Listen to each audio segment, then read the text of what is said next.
Selamat siang, saya Vinity Angelia dari 12 IPA 2 dengan absen 33. Pada video kali ini, saya akan menganalisis grafik hubungan antara tekanan uap dan titik didih larutan berdasarkan hasil percobaan yang telah saya lakukan pada bab 1 ini, yaitu sifat koligatif larutan non-elektrolit.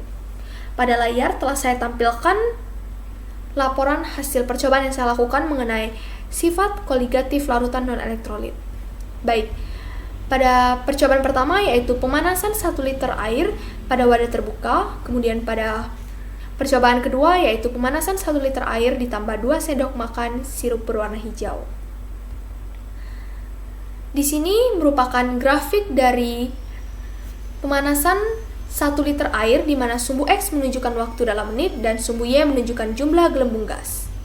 Pada menit ke-0 masih belum ada gelembung, lalu menit ke-1 ada gelembung tapi hanya sedikit.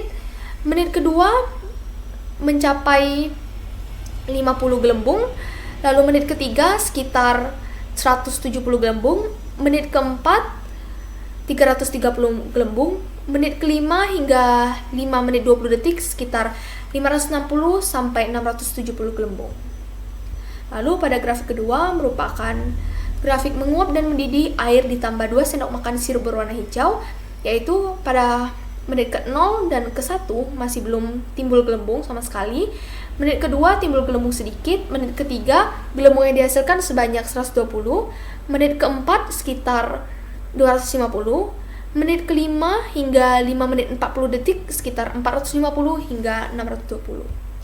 Jadi pada grafik pertama ini perubahan signifikan yang terjadi yaitu pada menit keempat menuju kelima, di mana menit keempat ini menghasilkan gelembung 330 dan menit kelima ini menghasilkan gelembung sebanyak 560. Pada grafik kedua, perubahan signifikan terjadi pada menit ke-4 sampai 5 menit 40 detik, di mana menit ke-4 ini menghasilkan 250 dan menit ke-5 40 detik ini menghasilkan gelembung sebanyak 620. Jadi, dari kedua percobaan ini dapat disimpulkan bahwa tekanan uap larutan membutuhkan waktu yang lebih lama untuk mendidih dibandingkan tekanan uap pelarut.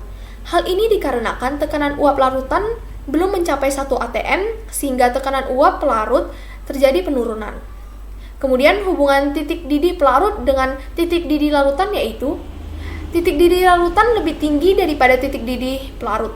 Oleh karena itu, pada sembarang suhu dan tekanan, besarnya kenaikan titik didih larutan berbanding lurus dengan banyaknya zat terlarut. Yang terakhir, tekanan uap larutan dan titik didih larutan. Hubungannya yaitu, jika tekanan besar, maka titik didih larutan justru menurun atau kecil. Dan jika tekanan kecil, maka titik didih larutan akan besar. Baik, sekian video hari ini. Terima kasih.